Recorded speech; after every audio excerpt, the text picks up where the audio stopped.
Good afternoon and welcome to the Finance Magnates London Summit 2023. We're here with Erwin Voloder, Head of Policy at the European Blockchain Association. Can you share with us some of your work, what you do at the association, what are the projects? Sure. So I like to say that we have two parallel roles. So we represent the industry in front of policymakers, regulators at EU level, in front of the member states, in multilateral fora. We respond to public consultations. We deal with all of the files. This year, my daily life has been consumed with, MiCA, transfer of funds regulation, the Data Act, anti-money laundering regulation, EIDAS, things of this nature. We have various companies that are represented in our member base, everything from staking solution providers to regulated custodians. We have asset managers, we have layer ones, we have sustainability solution providers. And I would say that the other half is that we also operate as a think tank, so we publish our own research. This year, we focused a paper early January on DeFi regulation. We recently published one also on staking and staking-related services from an EU regulatory perspective. And we have another one coming out in January on the convergence of AI and blockchain. So that's a lot. So blockchain in a broad sense, I see. And there's a divide, I think, between blockchain as a technology, as a solution for many of the malaise, let's say, of the banking system, and crypto as a traded asset. So how do you see a change in perspective in this from the banking side or from the financial system? I mean, I know that towards the later, the events that we've seen in the past couple of days probably make it harder to digest, let's say, crypto trading as a viable traded asset. But on the other hand, blockchain seems to be gaining traction. So is that indeed what you see? So I remember, and I've been in this space for around 8 years now. I remember back in 2017 when tokenization as a buzzword was kind of first going mainstream. I think right around then we weren't quite there yet in terms of actually realizing the infrastructure that was necessary to bring tokenization at scale with regards to like real world asset tokenization, different kinds of tokenized rails, things of this nature. I think that for companies that are in the TradFi space, they definitely see an advantage in bringing all of these products and services on chain. I think the tokenized financial market infrastructure is also going to see sharp uptake. And you see this also with regards to blue chip incumbents that are building rails, they're building deposit tokens, they're building infrastructure, they're testing this, they're testing tokenized covered bonds and everything in between. And I think that regulators also are starting to kind of distinguish crypto from the rest of blockchain. I think that with regards to what we've seen since May 2022, when several companies kind of went bust, and there was a bit of fallout, and obviously there was a recourse from the regulatory community on this regard. The main challenge has been to getting them to understand that the technology or the code is not on trial. So the failures of some of these business models were failures of business models that we've seen in the TradFi space just being applied with the underlying infrastructure of a new technology. But it's not the technology itself. It's value neutral. It's the people that were behind them and the motivations behind them that were necessarily negligible. So if I stick to the retail side for starters, one of the points that were made yesterday in the panel, in the crypto-related panel, were that the UK now and Asia are better in a better environment from a regulation standpoint because they provide more clarity. But then we saw what happened yesterday with Binance. And my question is it not a type of clarity of message in terms of not wanting US citizens trading crypto? Do you see any future for the retail trading space in crypto in the US? Look, I think that the way that the US approaches regulation, at least, and I can speak from a European perspective, is different than what we've decided to do.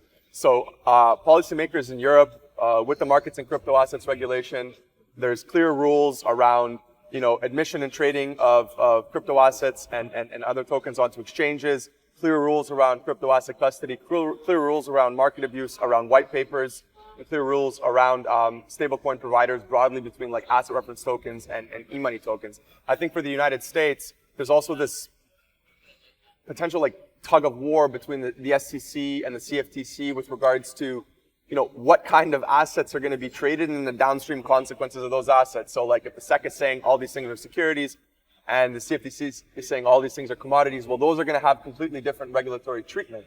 The thing is that the United States has taken a more of a regulation by enforcement approach and then hoping that the resulting conclusions and contributions to case law are going to then build up the necessary regulatory infrastructure, by means of what's already happened. I think that what they've done in APAC region, in MENA as well, with regards to the different regimes like the ADGM or VARA in Dubai, it's a different approach. See, they've taken like a bit of what Europe has done, a bit of what the US has done, a bit of what each other have done. They've kind of merged these into a melange. People that I've spoken to, and maybe this is a little biased, would still say that Europe is at the apex of the regulatory waterfall. But look, these things are, they're not set in stone. And I think that if you want to remain in pole position, it's going to come down to how well it's incumbent on you to make sure that innovation is still practical while balancing this with a need to ensure consumer protection. But that need for consumer protection has to be proportional to allowing innovation to proliferate. In the retail space, you could easily see similar rules and restrictions around trading that you have in TradFi for retail users. And ultimately, at the end of the day, you're trading with your money. So even if all of the guidelines have been presented to you, like I know in some jurisdictions in Europe, you want to trade calls for difference, you got to pass a test first. But after you've passed that test and you're trading CFDs and you still lose money, that's on you. Right. So ultimately, at the end of the day, regulators the website declares the percentages of traders losing, winning. Yes, regulators can only go so far. At the end of the day, people will still trade if they want to trade. But it also is incumbent on firms to make sure that the rules around the products that you're trading or offering to trade are clear. So I think that there's a bit of obligation on the side of the industry as well. And if that matches the obligations from the regulators, then you could potentially find a happy medium. And do you think that regulators are equipped enough in terms of staffing, in terms of resources to keep up with the market, to understand the complexities of technology in order to address it? I think that they're getting there. I've seen a lot more technical questions being asked to me over instead of the other way around. Especially over the last year and a half. You should be bridging that gap. So that's we're there to educate and we're there to inform and we're there to provide, through workshops and consultations and things of this nature. But I see that the kind of questions that regulators are asking are becoming increasingly granular and surgical. And this shows that they're either through staffing or through concurrent knowledge and education that they're upskilling themselves. They're kind of rising to the occasion. It's always going to be a challenge though, because this technology moves at a clip, right? Yep. So you can never expect them to be 100% there all the time, because even take DeFi, the DeFi we spoke about 2 years ago is certainly not going to be the DeFi we speak about in 5 years. And right. So I think that there's always going to be this lag between where the technology can go and where it is versus where the regulatory community currently sits. But ultimately, that's why associations like ours are here to kind of bridge that divide. It is positive, though, that the questions are getting more complicated. That's a good sign, all things considered. In this summit, you have here a lot of retail brokers, a lot of providers, and now with crypto gaining traction again, I think, as a traded asset in terms of Bitcoin and the noise, some of them are about to issue it, to offer it, So my question is, do you have any piece of advice for one of the client-facing brokers here that are about to get into crypto, either forming an exchange or doing something like that? Do you have any piece of advice at the get-go for them? I mean, not financial advice. No. But, in terms of how to conduct themselves properly, what to say, what not to say, that sort of... Look, if you're going to do business within the European Union, there's clear rules with regards to how you can offer those services if you are a regulated crypto asset service provider. Your white paper has to be pristine. All of the risks have to be clear. The European Commission is currently also looking at establishing a methodology for sustainability indicators for crypto assets. The European Security and Markets Authority has a parallel track looking at this from a different perspective. So even things like the sustainability and the ESG perspective, it's going to have to be something that companies will look at in the future. Crypto. With regards to the assets that are being How does ESG sits with the computing power that most crypto or Bitcoin operations take? We saw a bit of a scare recently over the last year and a half in the European Parliament, where there was certain factions that were looking to potentially place a de facto ban on proof of work. Fortunately, this didn't end up going through. But under MiCA, for example, miners, validators, and node operators are excluded, specifically because of the role that they play in securing different types of consensus algorithms. I see.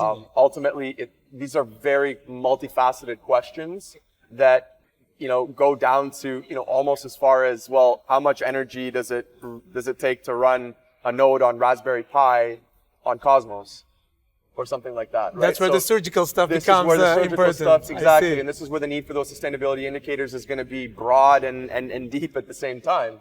But companies ultimately that are, that want to be custodians, that want to offer asset reference tokens or e-money tokens, that want to be regulated exchanges, they're going to have strict rules and due diligence requirements in Europe. I see. Well, there's a lot to unpack here.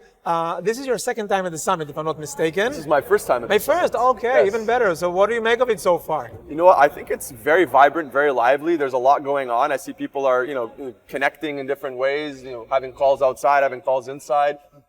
I think, I go to a lot of these, for good or bad.